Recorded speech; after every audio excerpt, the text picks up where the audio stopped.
Flight 5342 crashing with a U.S. Army Blackhawk. Yeah, the exact number, 27 people right now pulled from the wreckage of that plane.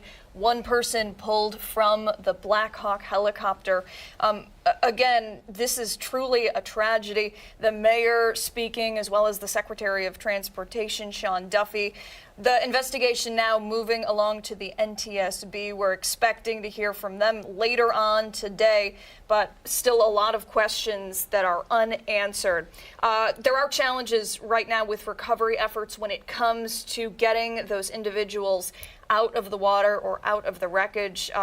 The fire chief and EMS chief said that the crash area is spread out about less than a mile. They're still trying to recover some of the debris, and the fuselage of the plane is in waist-deep waters. They'll be working to get that out this morning. Yeah, saying that that plane, the American Airlines plane, was in pieces on its back. And that the debris field there following that crash is about 1 mile. But again, those waters, as you mentioned, waist deep but frigid and filled with ice as those divers still work to...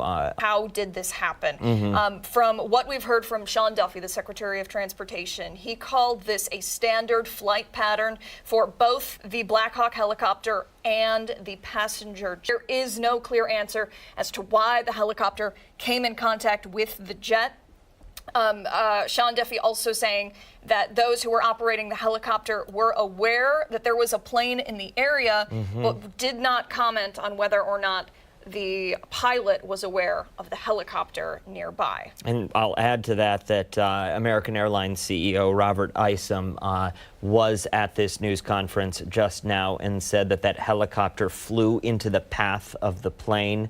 No word, though, again, as you mentioned, as we heard multiple times this morning, as to why that happened, because as we have heard from several officials there, both of these aircrafts were on what they said were standard patterns.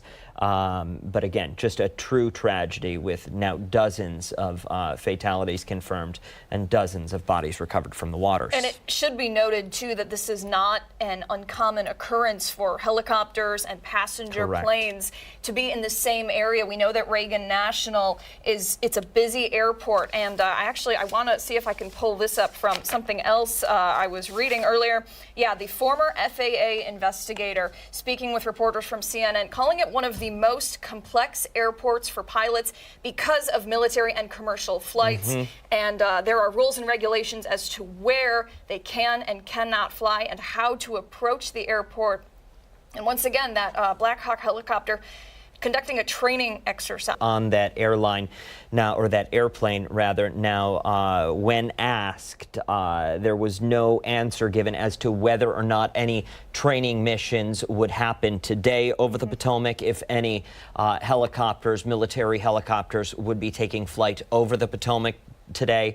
But again, that is a regular occurrence that we heard from all officials this morning. Yeah, Reagan National expected to open at 11 o'clock this morning, and officials with the airport say they are confident that flights will be able to take off without any worry. They want to assure passengers that they will be safe on their flight, but like we said, a lot of questions still unanswered right now.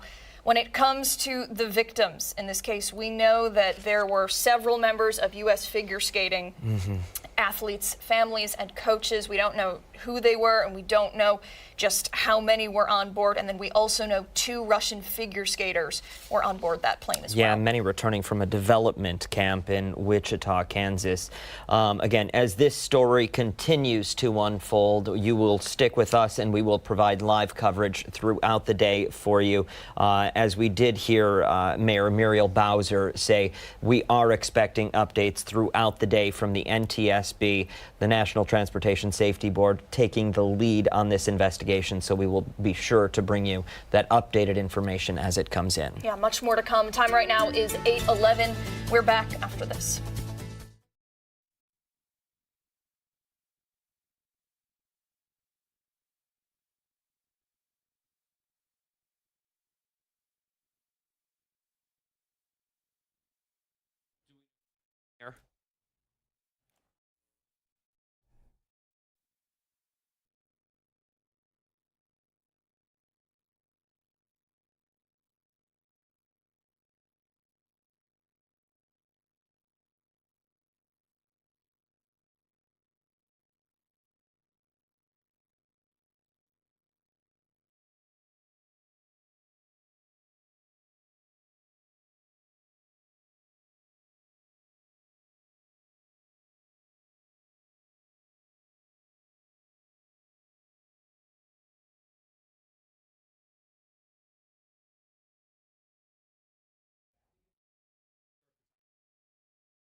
on this Thursday morning. It is January 30th. Thanks for joining us here on ARC Rochester. I'm Abby Friedman. And I'm Dan Schrack. We have a lot to get to this morning here on ARC Rochester. We want to start things out this morning with breaking overnight news out of Washington, D.C. Dozens of people now confirmed dead following a plane crash in Washington over the Potomac River. Yeah, authorities say all American Airlines passengers flying from Wichita, Kansas to the Reagan National Airport collided with a U.S. Army Blackhawk helicopter that was on a training mission. Yeah, this is a live look at the Potomac River this morning where that recovery mission continues. Overnight hours, that was still a rescue mission. Officials announcing, though, within the past hour that has switched to a recovery mission, confirming so far 27 bodies have been pulled from the water of the Potomac, 27 of the 64 that were on that airplane, and one of the 3 military members on that Blackhawk helicopter when those two collided last night right around 8:48 p.m. Yeah, this is truly devastating. Press conference was held not too long ago, about an hour ago now, where several people addressed the media answering questions. There are so many right now. People we heard from included Mayor Muriel Bowser, Secretary of Transportation Sean Duffy, the Fire and EMS Chief John Donnelly, all weighing in on this tragedy. Like Dan said, this is now switching from a rescue operation to a recovery mission. 64 people on board in total from those from the plane and the helicopter. Let's see if we can take a listen here to some of that press conference. We are now at a point where we are switching from a rescue operation to a recovery operation. At this point, we don't believe there are any survivors from this accident. And we have recovered 27 people from the plane and 1 from the helicopter. So doing that math there, it appears there are about 39 people still missing in the waters of the Potomac this morning. Following that crash, it left a debris field of just about a mile. And the fire, that debris field about a mile, that plane inverted on its back in pieces in about waist-deep water. Keep in mind, we are in the middle of winter. That water, there is ice, those temperatures frigid at this hour, but still hundreds of emergency crew, first responders still on that boats, on that water. They're all working that recovery mission. Worth noting, too, that the temperature in the water of the Potomac right now is in the low 40s. Mm-hmm. So those first responders are equipped with proper suits and technology to keep them warm. But there are hundreds who are out there right now, likely taking turns with that rescue, or rather recovery mission, hoping to find those 30-plus individuals. Yeah. We know very little right now about the victims in this crash. Correct. But we do know several members of U.S. figure skating were on board along with families and coaches. We also know that 2 members of the Russian skating community were on board as well. Yeah, Transportation Secretary Sean Duffy now on the job just little more than a day after his confirmation at the news conference this morning, at the news conference last night. Today, he did say that all departments there are working in unison. He also said that the Blackhawk was, it was a training mission with that Blackhawk with 3 members on board, and it was in what he called a standard pattern, and that that American Airlines flight, that regional jet, also in a standard pattern. As you mentioned earlier, anyone who's been to Reagan in the past, it's likely you have seen some of these military helicopters as they do fly up and down the Potomac. It's still unclear whether or not any of those operations will happen today. That airport, though, closed until 11 o'clock this morning. That is when flights will resume in and out of Reagan National Airport today. Yeah, still a lot of questions surrounding just how this all went down. Mm-hmm. We've been showing the video from that crash. You can see it happening. Wondering if we can pull that video up. You see it right there. You can see several planes in this video as well. According to Sean Duffy, in that press conference, he said, quote, "The helicopter pilot was aware that there was a plane in the area at the time of the crash. However, he would not confirm whether the pilot of the American Airlines jet was aware that there was a helicopter nearby. Yeah, and what you're looking at here is video that was captured on an EarthCam webcam of that crash. I believe it's on a loop here. You'll see a spark there on your screen. That is when the two aircrafts collided again over the Potomac. We do have a little bit more sound from Chief John Donnelly, the D.C. Fire and EMS chief, just talking about the conditions of those waters and the conditions those crew members are working in this morning, still trying to recover the victims from that helicopter and airplane. Hoping we can pull that sound up for you now. The challenges are access. The water that we're operating in is about 8 feet deep.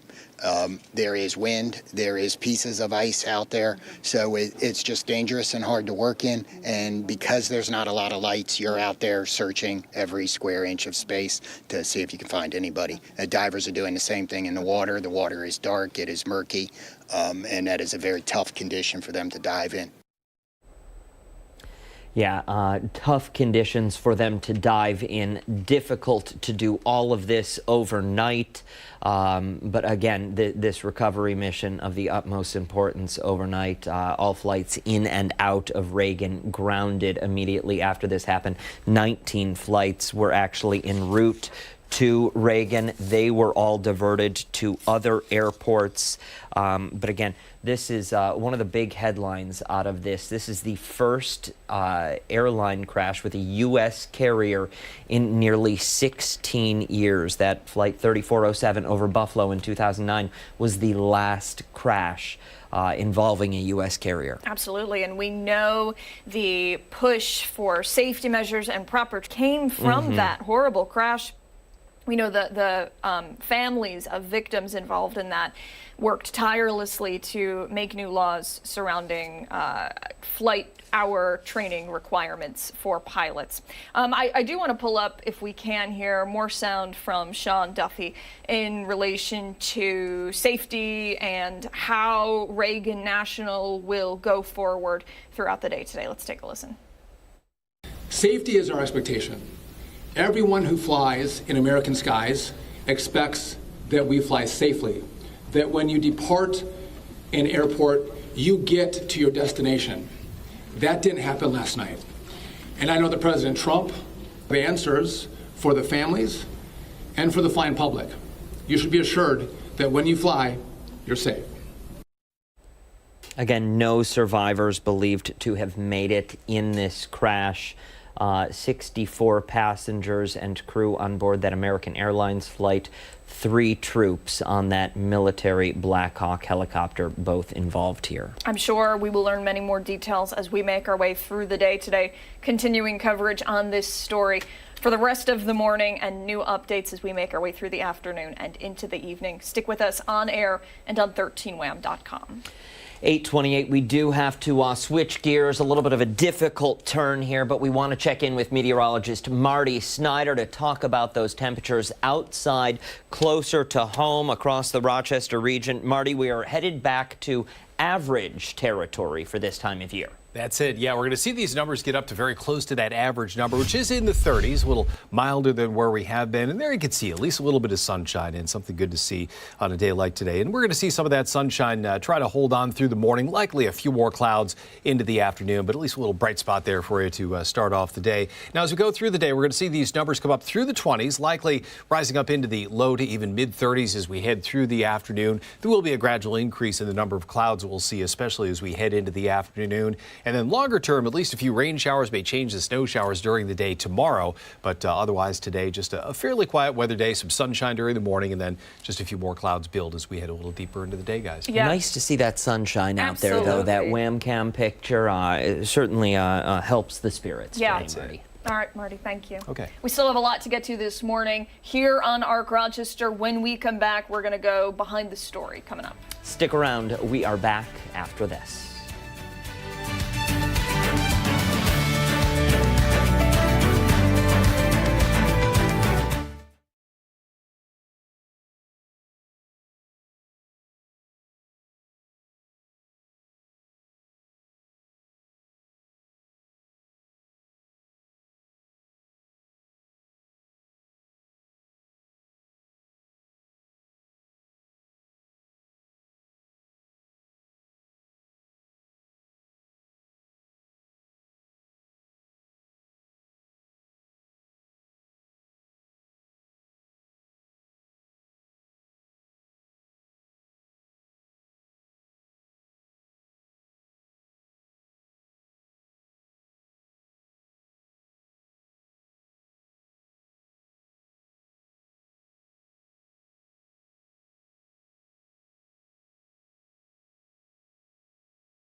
8:24, welcome back. We're going behind the story right now, bringing you the latest information on some of the top headlines that we're following. Yeah, we want to turn to continuing those confirmation hearings that will continue today on Capitol Hill. Robert F. Kennedy Jr., Donald Trump's pick to lead the Department of Health and Human Services, being grilled on Capitol Hill just yesterday. Yeah, Stephanie Joseph in the newsroom this morning. She's been following this story for us, and she's giving us the latest. Steph, what can you tell us? Yeah, guys, RFK appeared before senators trying to make his case to be the confirmed Secretary of Health and Human Services. Now, it was often heated exchanges that happened between senators and Kennedy. As you said, he was grilled on several topics and comments that he made beforehand. I want to talk specifically about one. A lot of people took concern over him, calling him a vaccine skeptic. This is what he had to say when it came to the measles vaccine. Mr. Kennedy, you have spent years pushing conflicting stories about vaccines. You say one thing and then you say another. We need to move Senator, on. I support the measles vaccine. I support the polio vaccine. I will do nothing as HHS secretary that makes it difficult or discourages people from taking either of those Anybody vaccines. who believes that ought to look at the measles book you wrote saying parents have been misled into believing that measles is a deadly disease. That's not true. So a lot of concern there, a lot of questions regarding that. Another element was also abortion. We know that that is a major topic that the Trump administration had campaigned on largely as well on the campaign trail. Let's see if we can listen to sound from that.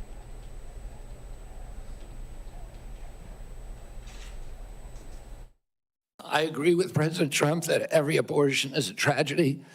I agree with him that we cannot be a moral nation if we have 1.2 million abortions a year. I agree with him that the states should control abortion exemptions and that he wants to end federal funding for abortions here or abroad. That's Title X. I serve at the pleasure of the president. I'm going to implement his policies. Now, when it came to other topics, because we know the Department of Health and Human Services covers a lot more than just abortion or even vaccinations, when it came to talking about other things like, for example, vaccines, as we had mentioned earlier, but also just going on to other responsibilities that he would hold, like Medicare and Medicaid, he seemed to struggle a bit on responding to officials. Let's see if we can pull that up as well. Well, Medicaid is not working for Americans, and it's specifically not working for the target population. Most Americans, like myself, I'm on Medicare Advantage, and I'm very happy with it. Most people who are on Medicaid are not happy. The premiums are too high. The deductibles are too high. The networks are narrow. The best doctors will not accept it in the best hospitals. And particularly, Medicaid was originally designed for a target population of the poor. And the irony of the expansion is that the poorest Americans are now being robbed. But I want to also point out there when it came to the conversation asking about what reforms, as you heard there, he had pointed out a lot of issues that he saw with the program. He wasn't able to answer that correctly, saying that I don't have a broad proposal for dismantling the program. And Steph, one senator who's been very vocal about health care is Senator Bernie Sanders, and there was a bit of a heated argument there, correct? Yeah, I haven't come across that in terms of what I have been seeing in my research. But of course, we have been talking about a lot of senators having heated exchanges in terms of whether or not the likability or likelihood that is of him being able to be confirmed. It really depends on a lot of the Republican majority coming through for Kennedy. We know that Vice President Vance is behind him to have him confirmed. But we know that it takes just a few votes for him not to have that confirmation. Now, does the confirmation hearing for RFK Jr. continue today? Yes, it does. He will be appearing before the Senate's Health, Education, Labor, and Pension Committee. All right. Stephanie Joseph in the newsroom for us. Thank you, Steph. Appreciate it. It's going on 8:40. We still have a lot to come this morning on ARC Rochester. We are back right after this.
Welcome back. We're continuing to follow the Washington, D.C. following that deadly plane crash. Yeah, authorities say an American Airlines passenger jet flying from Wichita, Kansas to Reagan National Airport collided last night with a U.S. Army Blackhawk helicopter that was on a ending in dozens of fatalities. We got confirmation earlier this morning during a news conference just about an hour ago now.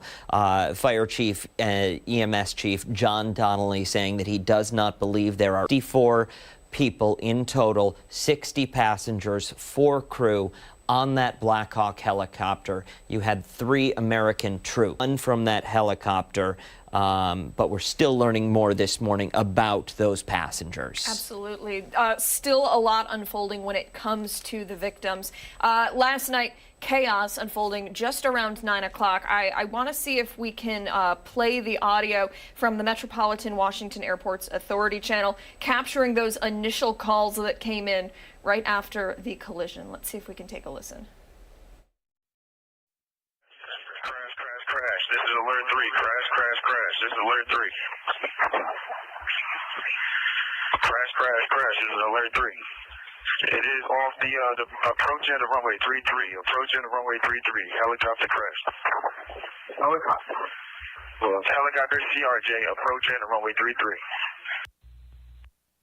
So here's what we know about last night. Secretary of Transportation Sean Duffy saying it was a clear night and there was nothing unusual that is about what was going on in the sky. The flight pattern for the airline and the flight pattern for the helicopter, those were very typical. Nothing was out of the ordinary when it comes to this. Standard, I think he said, right? Yes, standard, absolutely. And it's not uncommon for helicopters and passenger planes to be in the air at the same time over Reagan because that is a military and commercial area where both are taking off over there. Absolutely.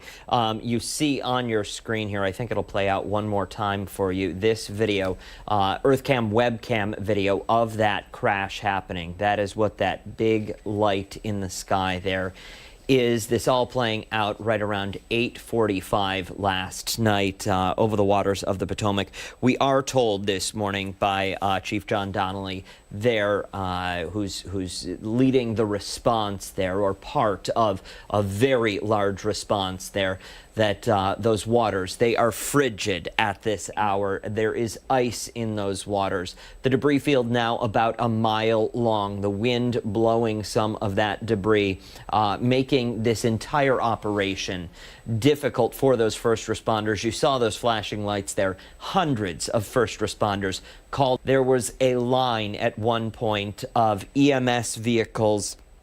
Tragically, those EMS vehicles sat in that line. Hospitals were on standby for people to come there, hoping that there were survivors that would be rescued. Tragically, we have learned this morning that this has turned to a recovery effort because, again, they do not believe there are any survivors. Yeah, here's a live look again at the Potomac in Washington, D.C. The aircraft is currently in 3 parts, and we know the fuselage is in about waist-deep water. There are going to be efforts throughout the day today to retrieve that, hopefully get some more information when it comes to the flight data and what exactly happened. Duffy, again, reassuring everybody that safety is the #1 priority and expectation. Flights expected to take off from Reagan National Airport at 11 o'clock today. Let's see if we can take a listen to what he had to say about that. Safety is our expectation. Everyone who flies in American skies expects that we fly safely, that when you depart an airport, you get to your destination. That didn't happen last night. And I know that President Trump, his administration, the FAA, the DOT, we will not rest until we have answers for the families and for the flying public. You should be assured that when you fly, you're safe. Really tragic what we saw unfold. That crash last night, marking the first major commercial airline crash in the U.S. since 2009. That crash happening February 12, 2009. when you recall. Colgan Air Flight 3407 crashed into a home in Clarence, New York, just miles from the destination, the Buffalo airport. All 49 souls on board killed. That crash also largely blamed on pilot error. Now, I do want to talk because that all played out there in Erie County. You see it there on your screen. Last night at the airport at Reagan National was Erie County Executive Mark Polencar's. Our sister station out in Buffalo did have the chance to catch up with him. They Zoomed with him. He was waiting for a flight back to Buffalo, hoping we can pull that sound up and hear what he had to say. And I was in Section E in the corner, actually sitting next to some flight attendants and flight personnel when they announced the ground stop, and we could see the emergency vehicles heading out towards the area, which we didn't know if it was the runway or the Potomac. But it was eerie because here we are. I'm waiting for my flight, which I was there a little early. I probably wasn't going to board for like another hour, and knowing that in all likelihood that many people have been lost in an accident, and you're watching the emergency vehicles kind of head out there one after another, and then you're reading the reports and seeing the reports. It's very somber. Certainly is. A lot of questions, like we said, still unanswered at this hour. And again, crews out there at Reagan stressing safe if they are taking off from that airport today. There, I'm sure, will be an unprecedented amount of crews doing an investigation, the NTSB and the FAA taking over with that now. Yeah, and we are told Mayor Muriel Bowser, D.C. Mayor, says that the NTSB, again, leading this investigation, will provide updates throughout the day. You can stick with us here on Fox Rochester as well as over on 13 WHAM. We will continue to follow this recovery effort that you see playing out there on your screen. Again, this a live image of this scene. The Potomac River Airlines jet crashed last night with a U.S. Army Blackhawk helicopter. No survivors are believed to have made it in this tragedy. Yeah, still waiting to learn more information about the victims. While they are getting ready to talk to families, we do know, according to a statement from U.S. Figure Skating, several members of the figure skating community were on board that passenger jet. And then, according to an analyst at CNN, the skaters on board, which is truly devastating, coming back from Wichita, a development camp there. Yeah, really, really a tragic story. But again, something we will continue to follow for you throughout the day as this continues to develop. Time right now is 8:52. Much more to come on ARC Rochester as we continue into the 9 o'clock hour. Stick around. We're back after this.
Thursday morning. I'm Stephanie Joseph. Thank you for tuning in. Here's your ARC Rochester news break.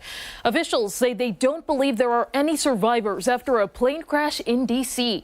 An American Airlines plane from Wichita, Kansas collided with a U.S. Army helicopter just before 9 last night as it approached Reagan National Airport. Now, first responders are now on a search and recovery effort rather than search and rescue that continues on the Potomac River for the 64 people on board the plane and 3 soldiers on that helicopter. 27 bodies were told from the plane were recovered and 1 from that helicopter. The FAA says Reagan National will be closed until 11 o'clock this morning. We do expect another update from officials around this afternoon. Also breaking overnight, a man in his 40s is dead after a homicide on the city's south side. Crews were called to the scene on Colton Place near South Plymouth Avenue just before 11 last night, where they found a pickup crashed with its rear wheels on fire. But in his vehicle while driving down Colton, and his truck accelerated and crashed into a parked car. The victim's name has not been released as police continue to investigate. Anyone with information is asked to call 911 or RPD's Major Crimes Unit at 428-7157. Now, for all of these stories and any updates, be sure to visit 13wham.com. Live coverage continues of that plane crash in D.C. this morning. Stick around. ARC Rochester will be back after this.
Thursday morning. It's January 30th.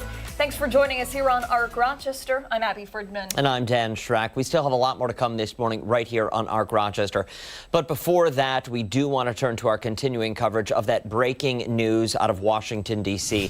following that deadly plane crash. Yeah, authorities say an American Airlines passenger jet collided with a U.S. Army Blackhawk helicopter. It was on a training mission last night. Yeah, Christian Garzone here joining us in studio as we continue our team coverage. Christian, now I know you have have, in your time as a journalist, you have spent a lot of time covering Blackhawk crashes. Your time in the military, I'm sure you've had some sort of interaction. What can you tell us? Well, as soon as I hear about a Blackhawk helicopter crash, my radar goes up, because we had that awful crash in Mendon in 2021 that claimed the lives of Chief Warrant Officers Christian Koch, Daniel Pryl, and Stephen Skoda. But then in a period of like 18 months, there's a quick succession of Blackhawk helicopter crashes in Idaho, Georgia, the Middle East, other places where I just kind of said, what's going on here? And a couple of years ago, I did a story when I was at another station, Channel 8, that said, what's going on with these crashes here? And Senator Gillibrand at the time, our New York State Senator, was saying, it's time to ground these Blackhawks and figure out what's going on. And she was saying basically that there's something in the aircraft, either mechanical or training-wise, that needs to be investigated. Now, I've not heard about a Blackhawk crash in some time, because I think pilots were then put on a simulator for training in the Blackhawks. And this is the first one I'm hearing about in some time. And I know the crash in Mendon, there was a procedural error that the National Guard, or the Army rather, said happened, and they said it was pilot error. But the details were really lacking at that point. I remember them giving the explanation for what the crash was, and I was looking at other reporters, and we're like, did you understand that? We said, no. Can you say that again, please? And they repeated it like 3 times until we figured out they're trying to say it was a pilot error. Emergency maneuver they were trying to do that happened, but I felt like there was more to the story there. And when I started to hear about a Blackhawk crash here, there, everywhere, I think, again, there was 5 or 6 in a 18-month period, it causes concern. And again, Senator Gillibrand a couple years ago called for these to be grounded to investigate what's going on. Now, of course, this is all moving parts right now. We don't know what the cause of this crash was specifically, but I would not be surprised if there's something to do with that Blackhawk. I'm just saying, that's my perspective right now. Absolutely. Yeah. One of the unique things about this story, though, what we saw unfold and what you're seeing unfold here, again, that video from overnight, that EarthCam web video. This is the first Blackhawk crash that involved another another vehicle involving an American Airlines regional jet from Wichita, Kansas to Reagan International Airport. A true tragedy in this story. Again, you had 64 souls on board that plane and 3 troops on that military helicopter. And we've been saying, we heard from the Secretary of Transportation last night, the weather in the D.C. area, it was clear, it was calm. You know, they're not believing that weather played a role at all in this case. You know, and truly devastating. Like we've been saying, recovery efforts underway. They're believing that there are no survivors. It's so awful to wake up to this news, and I saw a little bit of it overnight, but it was just awful to see. And you know, when it comes to military pilots, these guys and gals train for hours and hours, hundreds of hours to be qualified to fly these things.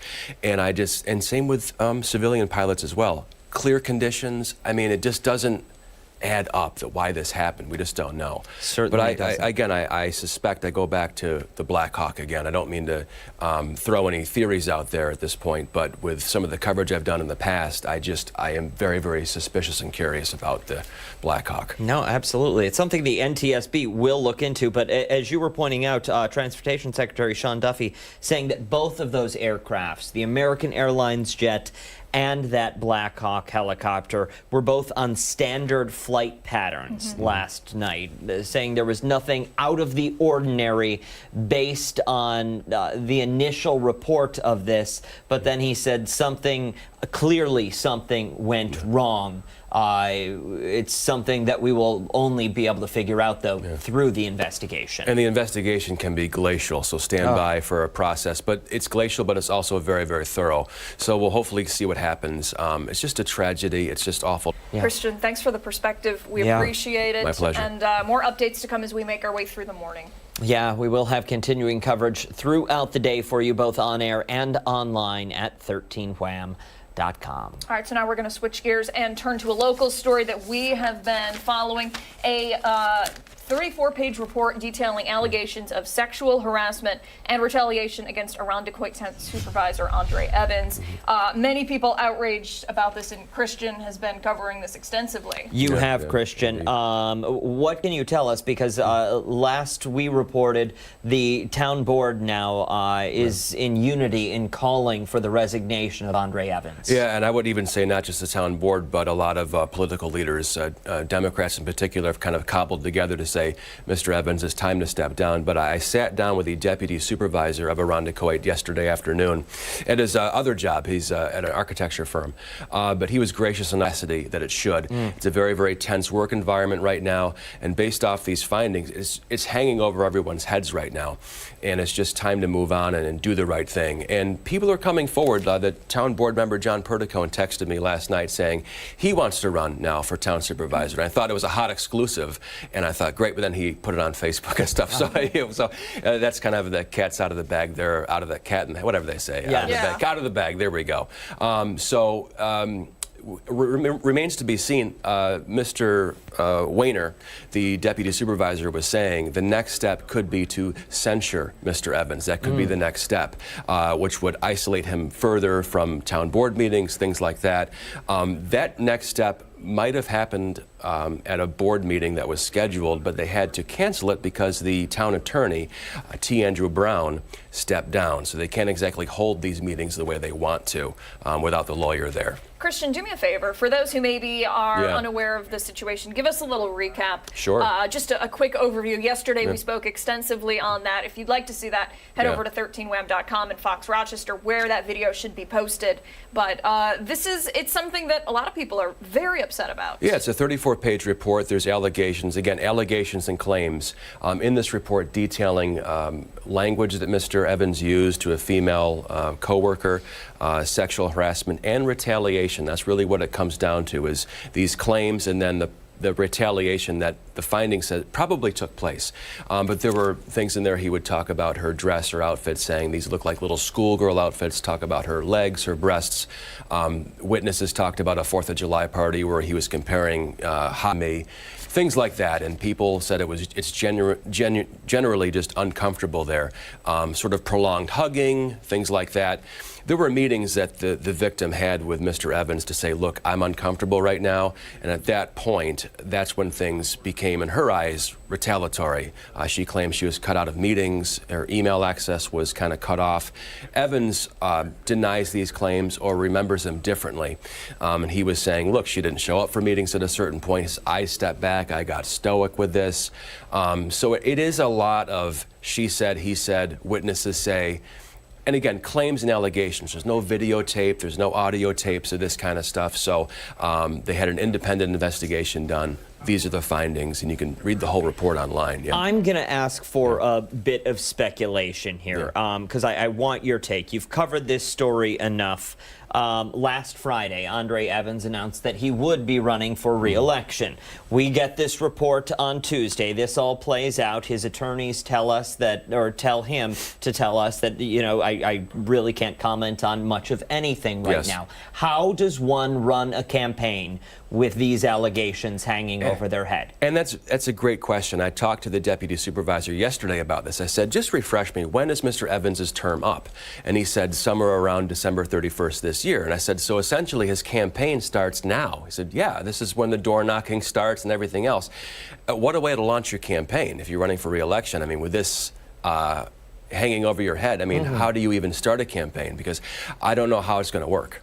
Essentially, with so many people calling for his resignation. By the way, County Executive Adam Bello, we got a quick soundbite from him yesterday saying he got angrier and angrier reading this report. Even Adam Bello is saying it's time to step away because this behavior is unbecoming of a town supervisor or an elected official. Yeah, unbecoming of anyone. True, exactly. Quite honestly. Yeah, true. And in the work, especially in the modern workplace, you just don't do these things. Yeah. Christian, what comes next with this? Well, again, they might vote to censure him, to further isolate him, but that meeting remains to be seen. So we'll keep you posted on this. It's a developing story, and I've been trying to reach just to sit down to get his side of the story, but he tells me at the advice of his lawyers, he is yet to make a decision on what to do. And I said, hey, can your lawyers speak? But he's not responded to that request yet either. Well, I know if that does happen, you'll be the first to get that interview for us. We appreciate your time this morning. Thank you, guys. Thank you. Time right now is 9:12. We still have a lot to get to here on ARC Rochester, including when we come back, we are learning more about Al Siegel's Just One campaign. Stick around. We're back after this.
Welcome back. 9:14 this Thursday morning. Thanks so much for sticking with us. It's that time of year. Al Siegel and Community of Agencies is kicking off its Just One campaign, now entering, Abigail, its 35th year. Yeah, this year Al Siegel is kicking off the campaign with a big celebration featuring guest bartenders and live music. And this morning we have Vice President Brenda Gilia and volunteer Alec Hunt to learn more about it. Good morning to you both. Thank you for being here. Good morning. Thanks for having us. Before we get going into the event, give us a little overview about all of the amazing work that Al Siegel does. So Al Siegel Community of Agencies was founded 62 years ago by a bit of a renegade group in the Rochester area that realized there were a lot of agencies trying to help people with special needs and disabilities, and they could get a lot more done if they worked together. So here we are now, and we're serving 55,000 kids and adults every year through our 7 member agencies, and it's remarkable the work you do for the greater Rochester community. Thank you for that. Alec, what is your role? What drew you to Al Siegel to become a volunteer? Great. Well, I am on the Al Siegel Council, which is a group of young professionals. We work together to fundraise and put on events for them. That's our baby. So we're very excited to get involved in that kind of way, get the community together, guest bartend, and have a good time. So let's talk about your baby, guest bartending, live music. Give us the rundown. Yeah, so we put on this event every year. This year it's going to be at Fairport Brewing Company over on University Ave. We have the Al Siegel Council. We have other Al Siegel boards who are going to be friendly. We're going to have a friendly competition with each other to raise tips and see how we do there. What is the competition? Well, it's a bartending competition. Okay. So we're going to have a signature cocktail. Spoiler alert, but it's going to be blue. That's our theme. We're going to have a band. it's going to be a great time. It gets everybody together and competing with each other in a friendly way. It sounds like a really fun time. Yeah. Describe previous years.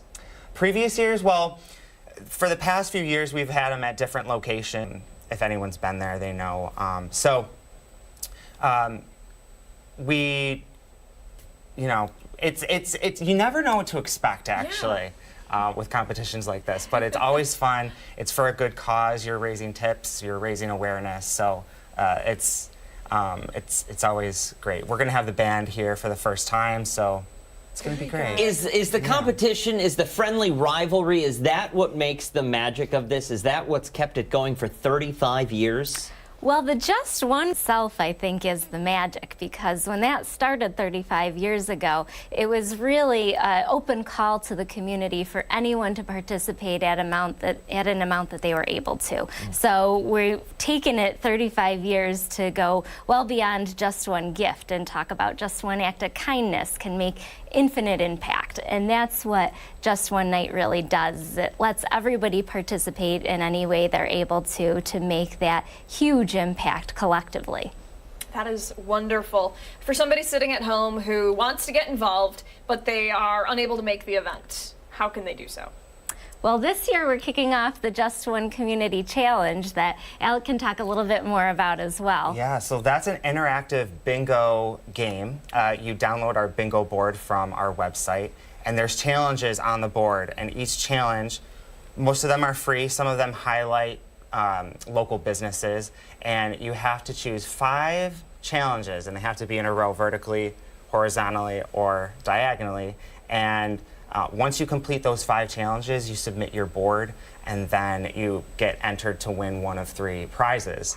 And it's just a fun way to get out there, get involved, spread awareness. There's a social media element to it. So that's one way that we're kicking off this 35-year anniversary in a fun way. And it's really, again, just for such a great organization, the work you do, the families you help, it's beyond. So thank you for that, and thank you for coming in this morning. We appreciate it. Thank you for having us. We'll post Absolutely. all of the information you need to know over on foxrochester.com. 9:19 this Thursday morning. Stick around. A lot more to come right here on ARC Rochester, including when we come back, we are once again going behind the story. Yeah, we're back on the other side of the break.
6:22 on this Thursday morning. Once again, we're going behind the story now, bringing you the latest information on some of the top headlines that we're following today. Yeah, we once again want to revisit that breaking news out of Washington, D.C. following that deadly plane crash. Authorities say an American Airlines passenger jet flying from Wichita, Kansas to Reagan National Airport collided with a U.S. Army Blackhawk helicopter that was on a training mission. Yeah, let's go to Stephanie Joseph. She's in the newsroom right now. We're going to continue our team coverage. And Steph, let's get an update on some of the developments that we've learned this morning. Yeah, guys, so we have learned that this has turned from a search and rescue mission to now search and recovery.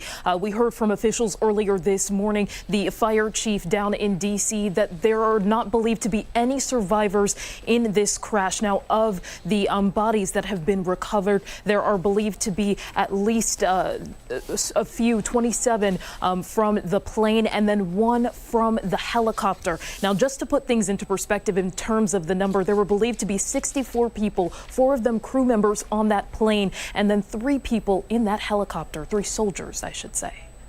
Yeah, what do we know about the passengers? Do we know? Have we learned anything? Any updates on who was on that jet flying from Wichita? Yeah, so we do know that earlier this morning, U.S. Figure Skating had confirmed that members were on there, so that not only on the Blackhawk helicopter. And Steph, I want to talk a little bit about what's going on this morning. We had the press conference, and now that the sun is up, we're getting a clearer look of what the Potomac actually looks like. And you can see what's left of the plane and some of the debris that is spread out for about a mile. Steph, tell us a little bit about what we can expect today when it comes to the investigation with the NTSB and the FAA. Yeah, so we do know it is confirmed that we are expected to hear from the NTSB later this afternoon at 2 p.m., I believe, just to give further updates on what's going on here. It had been 300 first responders called to this scene to respond and now participate in this search and recovery mission that has continued for hours from overnight until now. Another thing that is important to point out is the conditions in D.C. right now. It's cold, as officials had told us, ice even on the water. I believe that we may have sound as well that speaks to those conditions. The water that we're operating in is about 8 feet deep. There is wind. There is pieces of ice out there. So it's just dangerous and hard to work in. And because there's not a lot of lights, you're out there searching every square inch of space to see if you can find anybody. Divers are doing the same thing in the water. The water is dark. It is murky. And that is a very tough condition for them to dive in. And not only is it a search and recovery for those that were on board the different planes and helicopter as well, but we're also looking to get the black box to really determine that big question that remains here is how could something like this happen? Yeah, absolutely. And one thing that's very interesting, Sean Duffy, Secretary of Transportation, was talking about the helicopter and the jet. He referred to both of them as following standard flight patterns. Mm-hmm. So there was nothing out of the ordinary or unusual, at least at the time, for how those the jet and the helicopter were flying. Mm-hmm. As we can see in that video there, things went wrong very, very quickly. We're expecting the fuselage to be recovered later on today. We know that that is in waist-deep water. We also heard that from the Secretary of Transportation. Yeah. Steph, if they called for a ground stop, it diverted something like 19 flights last night right after that crash. Reagan National has been closed since then. It is expected to reopen this morning at 11. What can you tell us about the expectation of safety? Because I would imagine people will be on high alert as they walk through TSA there this morning. That is for sure. And that was a question that was brought up at the press conference that happened earlier this morning. Just those questions around safety, and officials are reaffirming that this is a safe airspace for passengers. There is that continued plan to open at 11 a.m. But we do know here at home in Rochester, several flights, I want to say at least 5 that were supposed to take off and go to Reagan have been canceled. Yeah, hearing from the CEO of American Airlines, talking about how they're working with local, state, and federal authorities. Let's see if we can hear that sound.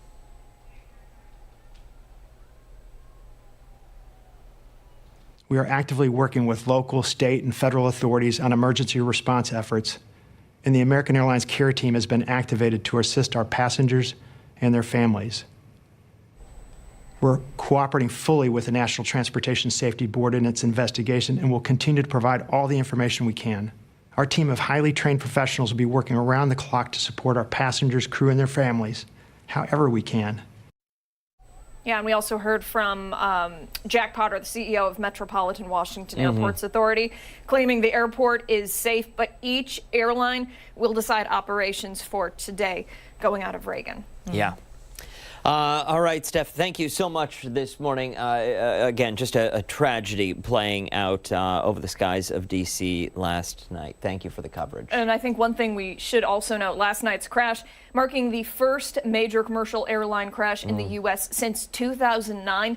That last crash happening February 12th when Colgan Air Flight 3407 crashed into a home in Clarence Center, just miles from its destination at the Buffalo airport. Yeah, all 49 passengers on board, all 49 people on board, rather, were killed. This crash largely blamed on pilot error again. But 16 years since we have seen this, a scene like this play out over the skies of the United States of America until last night, where it played out over the capital of the country. Absolutely. A lot of questions that will hopefully be answered today. But like we talked with Christian Garzone not too long ago, this will likely take a very long time to figure out exactly what happened. Absolutely. Updates to come today from the NTSB taking the lead on this investigation, and we will continue to follow that and have that for you both on air and online. FoxRochester.com and 13wham.com. Yeah, still much more to come this morning on Arc Rochester. We're back after this.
Welcome back, 9:32 this Thursday morning. Thanks so much for sticking with us here on Arc Rochester. I'm Dan Schratt. I'm Abby Fridman. We still have a lot to get to coming up in the next half hour, but we're going to get right to our next guests who are getting ready to take the stage. They certainly are. Starting tomorrow, the Company Theater is bringing Double Double Toil and Trouble to Rochester with their production of what's known as the Scottish play. Yeah, this morning we're taking you behind the curtain of their upcoming production of the famous Shakespeare work. We're joined now by cast members Vicky Casseret and Hyle Lopez Gifford. Good morning to you both. Thank you for being here. Good morning. It's a name that we're not necessarily saying. Is it hard for you both? We can. We can when you're working on the Scottish play.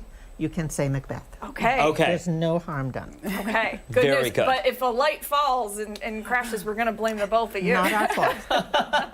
Not our department. So Macbeth, you guys must be excited. We were saying during the commercial break, probably a dream production, right? That's correct. Tell us a little bit about it. Well, Hael and I play 2 of the 3 witches. The other one is Kidane Vida Malik. It is directed by Philip Dietrich, who is also a well-known actor, and the stars of the show, Macbeth, is Carl Del Buono, and Lady M, as we call her, is Jill Rittinger. It's a play about intrigue, politics, deception, power, ambition, betrayal, and what makes people resort to the unthinkable. It's really one of Shakespeare's more famous plays, and you both have said it's really kind of a dream production for you. Why is that? Just to share the stage with so much talent that's in Rochester has just been out of this world. On top of the fact that the whole production of it just feels like one big family. It's a lot of shared passions. So it's just like everybody is best friends the moment you get on set. It's a lot of fun. And Kidani and Hael and I have formed a sisterhood, so to speak. So we actually meet outside to talk about the play too. Yeah, we got to coordinate. What's it like playing the witches? They have a pretty important of nature. You might say she is flora, Kidani is fauna, and we know that humans are going to mess up. So we watch it, we observe it, we facilitate it. Yeah, we come in different roles, but still as our witches, so it's a lot of fun to see. That's kind of intriguing. What is it like to adapt to a new version of something that I'm sure you have read a number of times? I taught it for years. Yes. Well, there you go. Very good. So for you then, especially, what is it like to teach it one way and then to adjust to another? Well, the basic theme is still there. It's just how you approach it, what's the style of it. So this is exciting. I love the new concept, and it's interesting to explore. I think that Macbeth is one of those plays where if people say, I don't know anything about it, they actually do. It's kind of intertwined with pop culture and everyday life. What is something that people would recognize but not know that it was from Macbeth?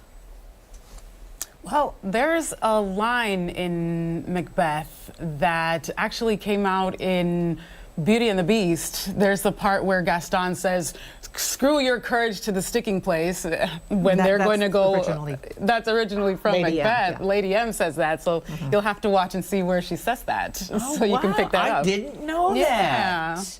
Disney taken right here. Yeah, who knew? Yeah. Everybody borrows from Shakespeare.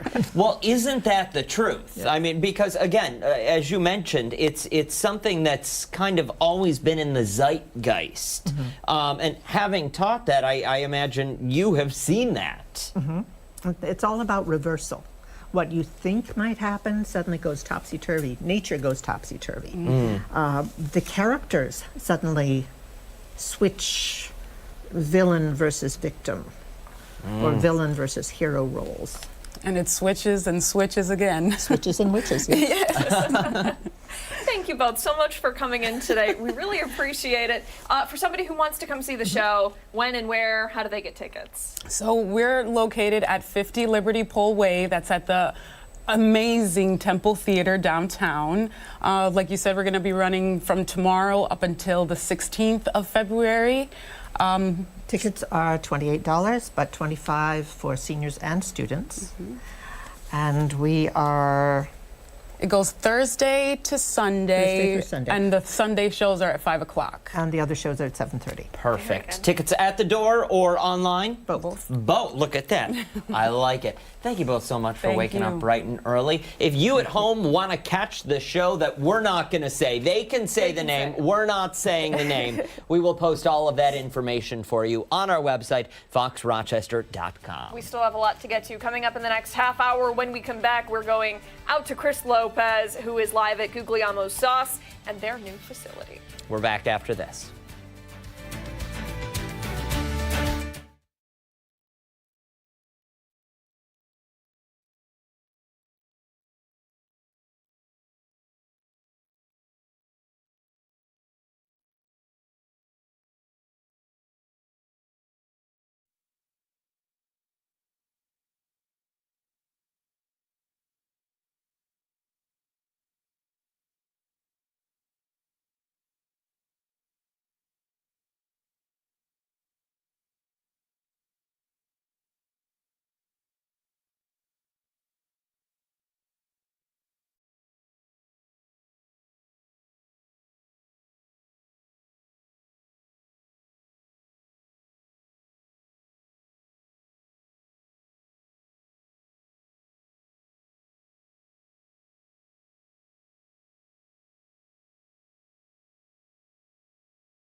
probably seen it when you're walking down the pasta aisle at your local grocery store. All the different flavors and varieties of Googly sauce. Yeah, I'm hungry. Yeah, I'm hungry starving. talking about it. Yeah. It's made locally in Bergen at Craft Cannery, and they recently expanded the facility to keep up with the demand. That's how many people want that sauce. Chris Lopez is filling up a truck for us this morning before he comes back to the studio so that we can have pasta for everyone. Yes. What's up, Chris?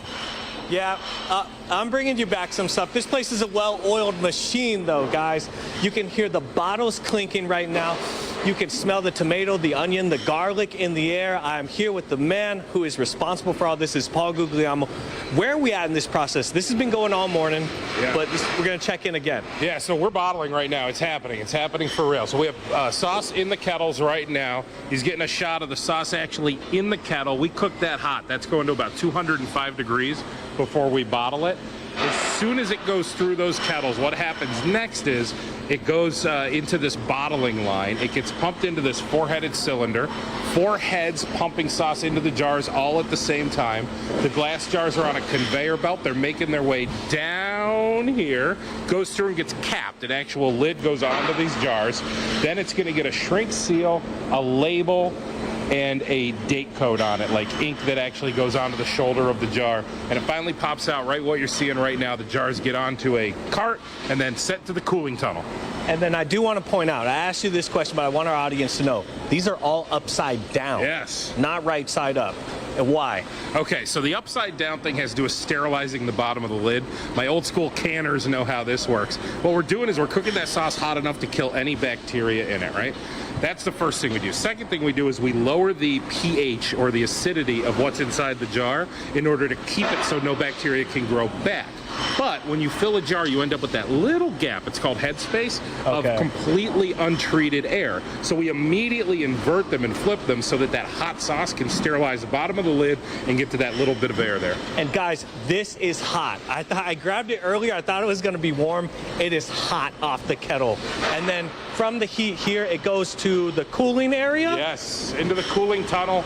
The thing to know about this cooling tunnel is because we're making it so hot, if we start putting it in boxes right away, and then we put those boxes onto a pallet, the sauce that's in those boxes will just keep cooking because it's so hot. Okay. So we have to actually dramatically and immediately knock the temperature down from that 200 degrees we bottled it at and try and get all the way down to about 115 degrees before we box it. Scrolled past the butter right there. That's going to keep cooking essentially like a scrambled egg pretty much. Now we've been in this facility throughout the morning checking out the process of pretty much the start, going to the finished product, and look, we got to taste this stuff. All right, it wouldn't be right if we weren't tasting it. You got it. I'm going to go on this side here. Oh yeah. We got some rigatoni. I believe rigatoni is the best pasta for all sauces because these little divots right here, they grab that sauce nicely in it, and it really grasps along the sauce that you're making, whether it's Pauly G's or if it's your own sauce. Then you have that small little tunnel in there so that sauce hangs out. Really, really nice pasta for the sauce. And I want to start out with the OG. Let's do it. The OG. Let's pour the OG on here. That's the OG right there. That's Grandpa. That's me back when I was still cute on the label. Cell phone number on every single jar to this day. We give it a little shake-a-rooney. I'll just give you a little bit there. All right, Christopher, get in there. Right out of the jar. Grab one. Look at that. I want it to catch. Oh, yeah, buddy. I want it to catch. There we go. Oh, yeah. Look at that. You got the sauce. Onion, garlic, green and red bell pepper. Sauce going in that funnel right there. Mm-hmm. All right, enough talking. Do it to it. Nice and thick, too. Sticks to the noodle. Got that fresh taste. You taste all that produce in there. Basil, parsley, oregano. Mm-hmm. Now, it's funny, though. I asked you, how much are you undoing when it comes to, do you just pour at home? Are you pouring one of these? But you're making your own. I make it myself, man. I'm up Sunday morning. It's my favorite time, man. Sunday morning, it's just me in the kitchen making sauce from scratch. I still do it almost every Sunday. You've been doing this so long. Yeah. When did you kind of transition from kind of taking this as a hobby to doing it, saying, I want to go? Because you used to be a radio guy. Yeah, that's right. I was on radio for years. August 9th, 2014. I got a Dick's Sporting Good tent, 10 by 10 tent.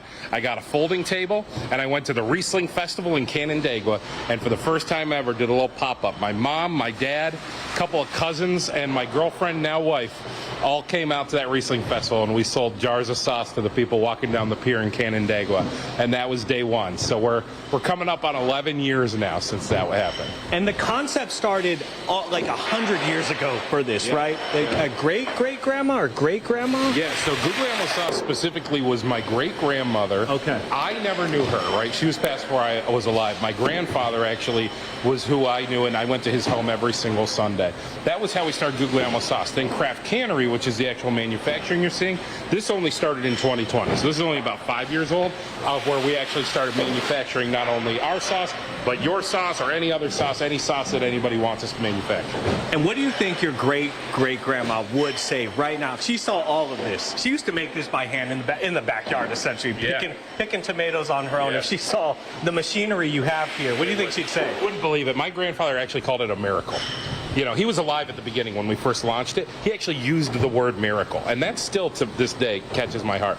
There's a website, it's googlyalmosauce.com, of YouTube videos, and there's one of me handing my grandfather the first ever jar of sauce. Okay. The first one we ever bottled, and this was July 3rd of 2014. I got that first bottle, I handed it to him, and he called it a miracle. It was so sweet. That makes me want to cry even thinking about that story. What's your favorite thing about making sauce? The very beginning, sauteing the onion, garlic, and peppers, because immediately, right off the bat, the whole house smells great. Just right off the bat. That's my favorite thing by far. Yes, it's that exact. Yeah, you've seen me, even to this day, you've seen me do that a couple times. I walk in there, I go to the kettles. I'm not doing anything important. I'm just walking in there. All I'm doing is sticking my head in the kettle and going, oh, yeah. Smell-o-vision people, pick up any one. You have 10? I think 10 different varieties. Sauces, yep. And they're seasonal, too. If you think it's too hot during the summer to grab some pasta, you can get some of the lighter stuff as well, which I love about this. Check them out. They're all over the place in Western New York. I'm going to send it back to you guys in studio. I wish they had smell-o-vision. Chris, I have a question. We're sitting here wondering, at Craft Cannery, did you bring your own cooked pasta? Absolutely not. Okay. I'm with a professional this morning. Paul brought that stuff. Okay, he fair enough. That stuff. He brought that. It just happened to be my favorite pasta. All right, sounds good. Thank you, sir. Time right now is 9:48. Much more when we come back. We are continuing to follow the latest updates on some of our top stories this Thursday morning. We're back right after this.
Welcome back. We're continuing our coverage this morning, learning more about that breaking news out of Washington, D.C. following that deadly plane crash. Yeah, authorities say an American Airlines passenger jet flying from Wichita, Kansas to the Reagan National Airport collided with a U.S. Army Blackhawk helicopter that was on a training mission. This all unfolding just before 9 o'clock last night. And this morning in a press conference, we've just learned it is now switching from a rescue operation, sadly, to a recovery operation. Everyone on board, both the passenger jet and that Blackhawk helicopter, believed to be dead. Yeah, so far 28 bodies have been recovered from the frigid waters of the Potomac. Divers have been out there tirelessly working, as Abigail, as you mentioned, going from a rescue mission to a recovery mission during those overnight hours. We do know that that passenger jet had 64 people on board. One of the pilots on that helicopter so far recovered. Yeah, absolutely devastating. Now, how this all unfolded is still unclear. The Secretary of Transportation, Sean Duffy, said it was a clear night last night. Nothing was necessarily unusual about the flight patterns for both the helicopter and the jet, but you're seeing that video there from EarthCam of those two aircrafts colliding and falling into the Potomac. Yeah, really a tragic situation. We'll let this play out one more time. I do believe we have a little bit of sound from Secretary of Transportation Sean Duffy talking about the #1 expectation of passengers, which is safety. Now, keep in mind, Reagan National has been closed. There was a ground stop issued right after that crash last night. It is expected to open in just about an hour, 11 a.m. this morning. Let's see if we can hear what Duffy had to say just about 2 hours ago. Safety is our expectation. Everyone who flies in American skies expects that we fly safely, that when you depart an airport, you get to your destination. That didn't happen last night. And I know that President Trump, his administration, the FAA, the DOT, we will not rest until we have answers for the families and for the flying public. You should be assured that when you fly, you're safe. Now, he said all of those agencies are working in unison as one cohesive organization, one group to work on this recovery mission, but the NTSB is the agency that will be taking the lead on the investigation, looking into the cause of this tragedy. Yeah, here's a live look. You can see first responders still out there searching for those crash victims. When it comes to the victims, a lot is still unknown, but according to a statement from U.S. Figure Skating, several members of the figure skating community were on board that passenger jet, including teenagers, parents, and coaches as well, likely part of the youth development squad. Really a tragedy. It absolutely is. Years, of course, we'll take you back to February 12th, 2009. That's when that Colgan Air flight, you're looking at the video there, 3407, crashed over Clarence Center, just about a mile out from Buffalo. This crash was largely blamed on pilot error, but 49 people killed, but 16 years since we have seen something so tragic and deadly unfold or play out over the skies of America until just hours ago in D.C. Yeah, and we know that the families of the victims involved in that Buffalo crash pushed hard for new safety regulations for pilots, and that legislation has become a law recently. So it's been a very long time since we've had a crash like this, but still a lot of questions remain in regards to just how these two aircrafts came in contact with one another. I'm sure more details will be revealed as we make our way through the day today. Like we said, the NTSB will be holding an updated press conference later on today, so more updates will be given to you on air and online. 13 a.m. And again, we will continue to follow this, as you mentioned, both on air, online. This likely does not conclude the coverage of this story. This will continue for the days and weeks to come. But for us here at ARC Rochester, that does conclude our broadcast. More today on 13 WEM News at midday.